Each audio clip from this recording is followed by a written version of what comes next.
मेरे छोटे छोटे बच्चों देखो क्या करना है, क्या पढ़ना है, विद्युतीय मतलब ठोसों में,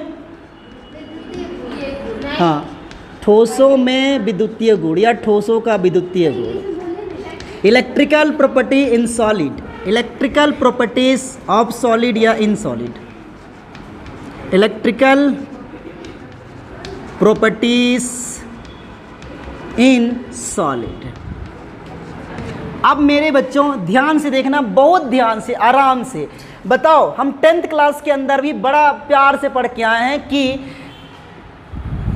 क्या बोल के बेटा, पदार्थ को 3 टाइप में कैटेगराइज कर सकते हैं कि ऐसा पदार्थ जिसमें कभी भी इलेक्ट्रिसिटी कंडक्ट हो सकता है, मतलब विद्युत या आवेशों का स्थानांतरण हो सकता है। इन सब्सटेंस को, इन पदार्थ को हम चालक बोलते हैं। या ऐसे बोल सकता हूं कि वे पदार्थ जिसमें विद्युत धारा का प्रवाह हो सकता है, ऐसे पदार्थ को बोलते हैं चालक। लेकिन जिन पदार्थ में विद्युत का प्रवाह नहीं होता है उसको बोलते हैं कुचालक, इंग्लिश में बोला जाता है इंसुलेटर। लेकिन कुछ पदार्थ ऐसे होते हैं जो ना तो प्योरली चालक होते हैं और ना ही पूरी तरह से कुचालक होते हैं। इन पदार्थ को हम बोल देते हैं अर्धचालक या सेमीकंडक्टर। तो मैंने 3 बात यहां बोल के रखा है कि एक तो होते हैं कंडक्टर, वो वाली कंडक्टर नहीं है बस वाली, ठीक है, कंडक्टर, या इसी को हम लोग बोलते हैं चालक। चालक किसको बोलते हैं बेटा, जिसमें इलेक्ट्रिसिटी फ्लो हो सकती है, विद्युत का चालन हो सकता है। मैं यहाँ पर सिंपल में लिख देता हूँ कि जिसमें इलेक्ट्रिसिटी फ्लो हो जाए, इन सब्सटेंस को हम लोग बोल देंगे क्या, दैट इज कंडक्टर। लेकिन दूसरा मैंने क्या बोला है बेटा, इंसुलेटर, या इसी को हम लोग नॉन कंडक्टर भी बोल सकते हैं। इसको हम लोग बोलते ही हिंदी में कुचालक। बताओ कुचालक किसको बोलते हैं बेटा, जिसमें इलेक्ट्रिसिटी फ्लो नहीं होता। मैं क्रॉस कर दूं कोई दिक्कत नहीं है। लेकिन थर्ड पॉइंट अपने को क्या करना है कि वे सब्सटेंस जिसमें विद्युत का चालन ना तो पूरी तरह से होता है और पूरी तरह से नहीं होता है, मतलब इन दोनों के बीच की अवस्था होती है, उसको हम लोग नाम दे देते हैं दैट इज सेमीकंडक्टर। और सेमीकंडक्टर को हिंदी में बोला जाता है अर्धचालक। अच्छा, ये तो अपने को बहुत अच्छे समझ में आता है कि अर्धचालक है या सेमीकंडक्टर है, वो चालक और कुचालक के बीच की प्रॉपर्टीज को शो करता है। इतना तो आप आराम से लिख लोगे। लेकिन एक प्रॉब्लम ऐसे आया कि इनको हम एक्सप्लेन कैसे कर सकते हैं कि कौन कौन से सब्सटेंस कंडक्टर होंगे, कौन नॉन कंडक्टर होगा और कौन सेमीकंडक्टर होगा। तो देखो इसको तो हम लोग जानते हैं कि ये रॉड हो गया, ठीक है ना, सिल्वर हो गया, इसमें क्या होता है बेटा, लकड़ी हो गया, तो आप यहाँ पर से लकड़ी लिख दो। ये क्या है, विद्युत के कुचालक। लेकिन सेमीकंडक्टर कौन कौन से होते हैं अभी मैं आपको बताने वाला हूँ थोड़ी देर में कि सेमीकंडक्टर के कौन कौन से एग्जाम्पल्स हैं। यही हमारा टॉपिक भी है। पहले इन तीनों को कॉपी करो, फिर आपको ये एक्सप्लेन करने वाला हूँ कि सेमीकंडक्टर क्यों सेमीकंडक्टर की तरह काम करते हैं। इसको हम थ्योरी पहले करेंगे बेटा, कौन सा, बैंड थ्योरी के द्वारा। पहले इसको कॉपी करो जरा, ध्यान से समझना कि ऐसा क्या कारण है कि कोई भी सॉलिड है वो कंडक्टर की तरह काम करेगा, इंसुलेटर की तरह काम करेगा या फिर सेमीकंडक्टर की तरह काम करेगा। इसको एक्सप्लेन करने के लिए एक थ्योरी दी जाती है, एक थ्योरी दिया था, उस थ्योरी को हम लोग देते हैं बैंड थ्योरी। और बैंड थ्योरी के द्वारा किसी भी सब्सटेंस की कंडक्टर, सेमीकंडक्टर एवं इंसुलेटर को आसानी से समझाया जा सकता है। देखो कैसे मैं समझाने की कोशिश करता हूं, ध्यान से देखिएगा। क्या, तो हेडिंग डाल के रखो बेटा, दैट इज बैंड थ्योरी। और ये बहुत ही इंपॉर्टेंट टॉपिक है, बुक्स के अंदर में उतना प्रॉपर एक्सप्लेनेशन नहीं है, लेकिन मैं आपको अभी समझा देने वाला हूँ। बैंड थ्योरी, बैंड सिद्धांत बोलते हैं इसको हिंदी में। बैंड थ्योरी अगर आप चाहो तो इसे हिंदी में लिख सकते हो, दैट इज बैंड का सिद्धांत या बैंड सिद्धांत। बैंड वो वाली नहीं है ना जो हम लोग शादी में नाचते हैं, ठीक है। बैंड का क्या मतलब है, लाइन है, लाइन। हम लोग अभी देखना बैंड का क्या मतलब है, लाइन में भी समझाने वाला हूँ।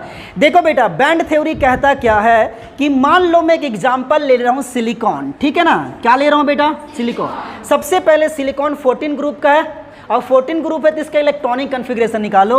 इसका इलेक्ट्रॉनिक कन्फिग्रेशन कितना होता है बेटा, निकाल के देखो तो ये हो जाएगा 1s2, इसका 2s2, 2p6, यहाँ पर 3s2, 3p, यहाँ पर कितना हो जाएगा 3p4 और यहाँ पर हो जाएगा 3d0।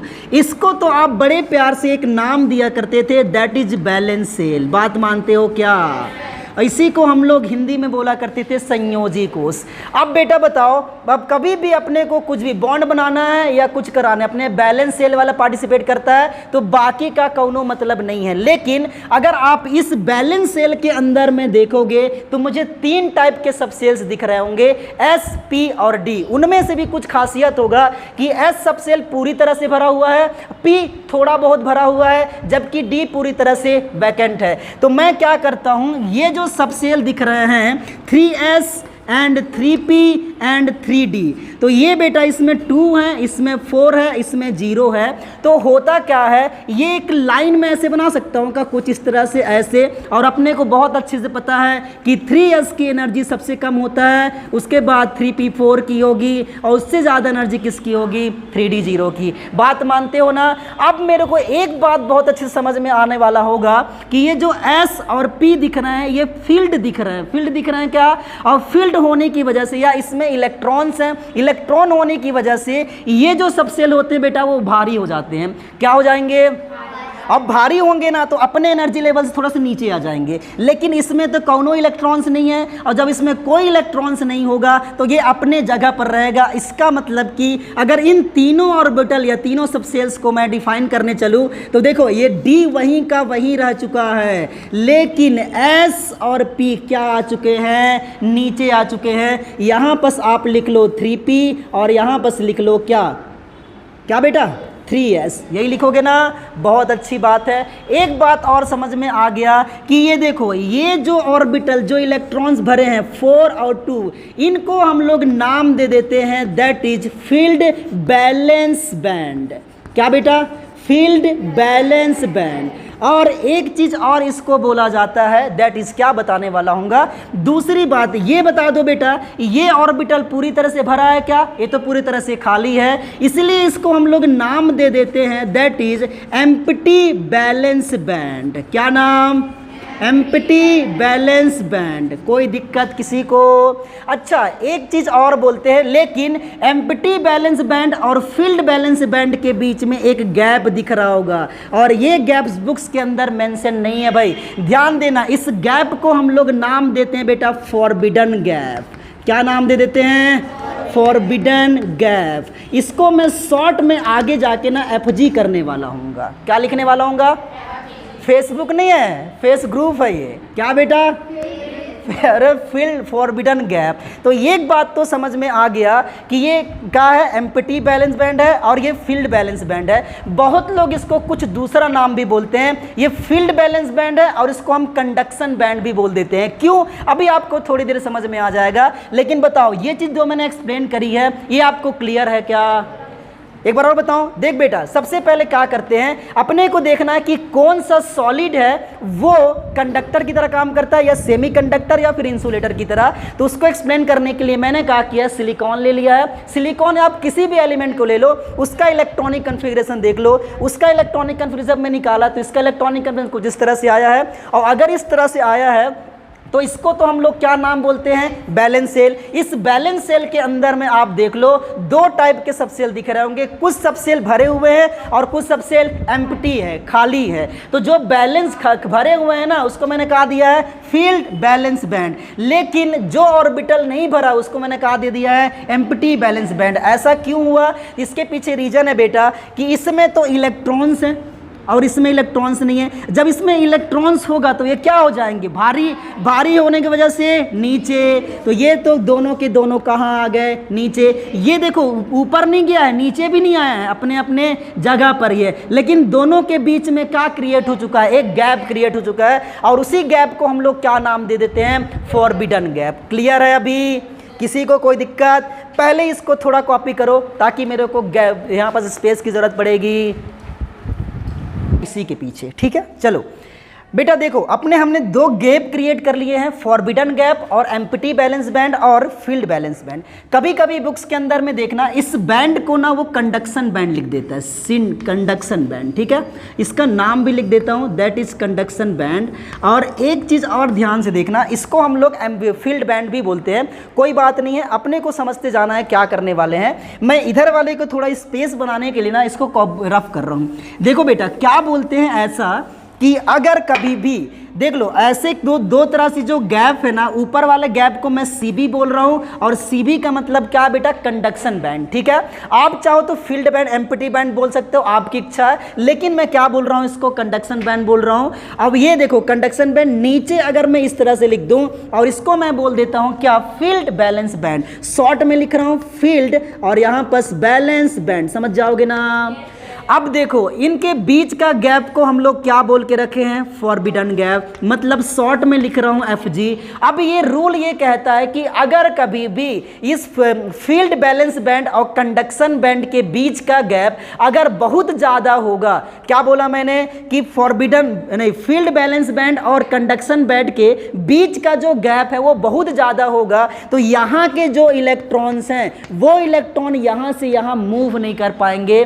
अगर मूव नहीं कर पाएंगे तो इलेक्ट्रॉन का चालन नहीं होगा, मतलब इलेक्ट्रॉन मूव नहीं कर पाएंगे, और इलेक्ट्रॉन मूव नहीं करेगा तो यहां पर आपका होल क्रिएट नहीं होगा। एक चीज और का समझा देता हूं आपको कि एक्चुअल में, हालांकि तुम लोग फिजिक्स के अंदर पढ़े होगे करंट इलेक्ट्रिसिटी के अंदर, लेकिन फिर मैं बताता हूं क्या है कि बेटा जैसे देखो ये कोई इलेक्ट्रॉन्स रहते हैं हम लोग, ये ऑर्बिटल है ना बेटा, ये इलेक्ट्रॉन इस तरह से ऑर्बिटल्स में रहते हैं। अब हम लोग क्या बोलते हैं कि मान लो ये इलेक्ट्रॉन यहाँ से दूसरी जगह कहीं चला गया, बाई चांसेस अगर यहाँ से यहाँ चला गया तो यहाँ पर क्या बन जाता है, एक होल बन जाता है, गैप बन जाता है, या इसको होल बोलते हैं। तो देखो इलेक्ट्रॉन इधर से इधर जा रहा है, लेकिन होल कहाँ से कहाँ जा रहा है, अपोजिट डायरेक्शन की ओर जा रहा है ना भाई। इलेक्ट्रॉन यहाँ पर गया मतलब यहाँ पर क्या लगा रहा होगा, एम्प्टी रहा होगा, तो इलेक्ट्रॉन यहाँ से यहाँ गया और होल ऊपर से नीचे की आ रहा है। और अपने को पता है कि इलेक्ट्रॉन और होल का अपोजिट मूवमेंट को ही हम लोग क्या बोलते हैं, इलेक्ट्रिसिटी का फ्लो बोलते हैं। बताओ अगर ये गैप बहुत ज्यादा होगा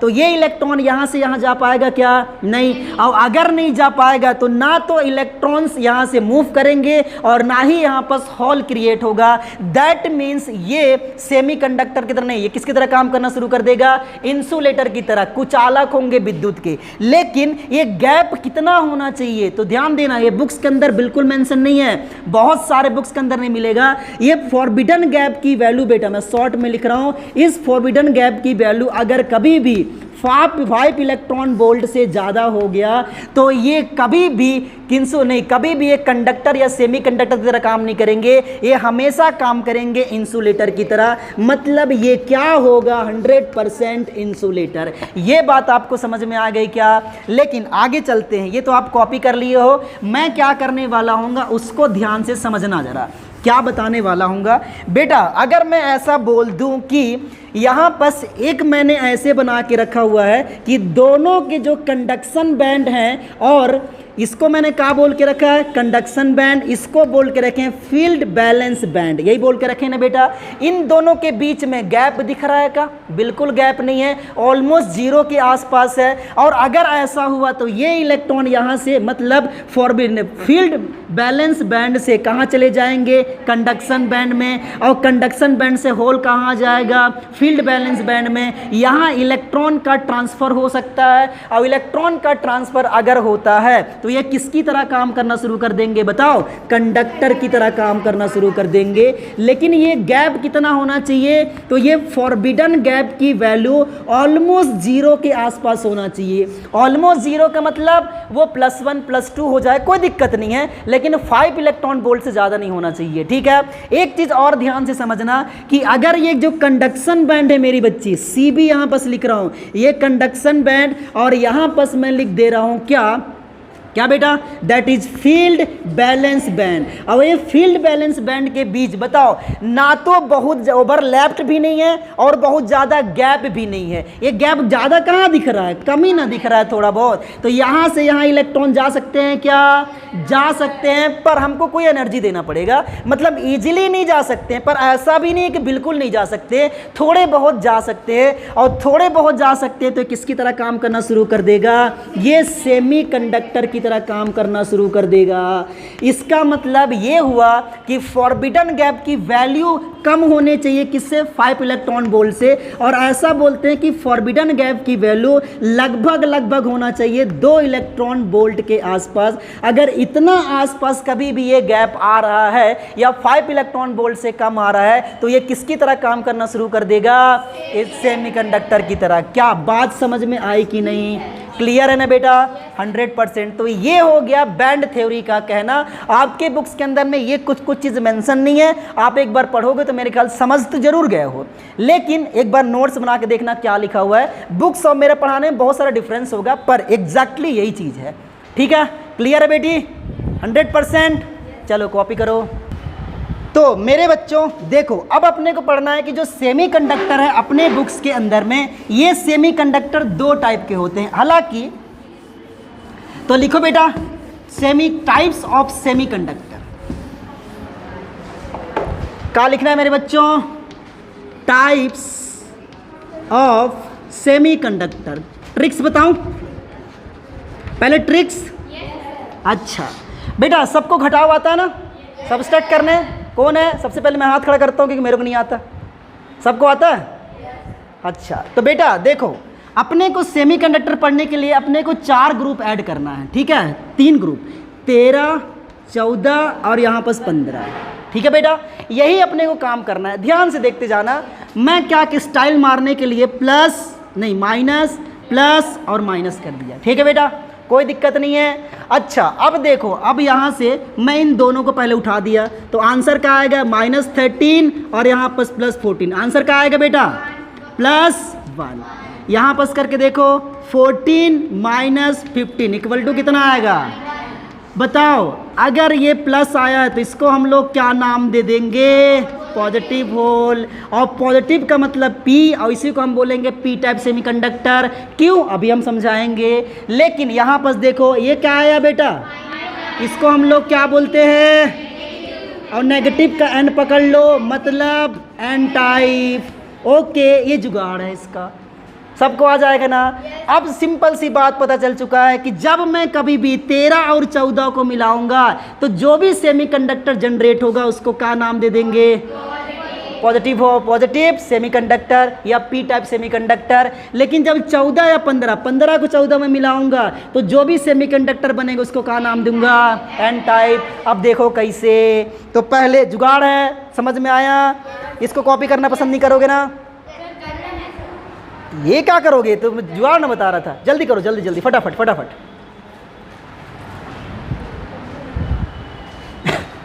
बहुत जबरदस्त जुगाड़ है ना बेटा। क्यों इतना जुगाड़ बता? क्योंकि मैं गधा था। रिकॉर्ड भी हो रही रिकॉर्ड भी हो रही, इसमें मैंने बोल दिया है।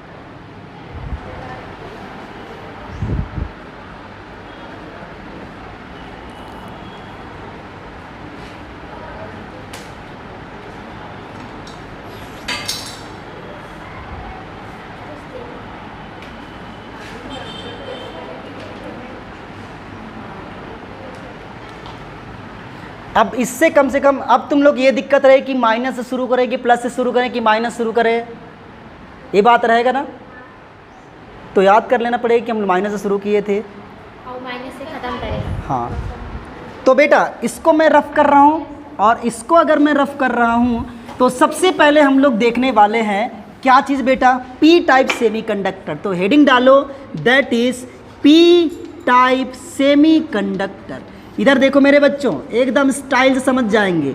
तो देखो अपने को क्या करना है, बताओ बेटा। P टाइप सेमीकंडक्टर में अपने को क्या करना होता है? 13 ग्रुप में 14 ग्रुप में किसको ऐड करना है? 13। तो मैंने ये बोला है कि आपको ये वाले ग्रुप ने ये वाले ग्रुप को किस में ऐड करना है? इसमें। तो देख लो ध्यान से, ये वाले तो ज़्यादा मात्रा में होंगे ना, इसमें आप थोड़ी सी मात्रा किसका ऐड कर रहे हो? 13 का।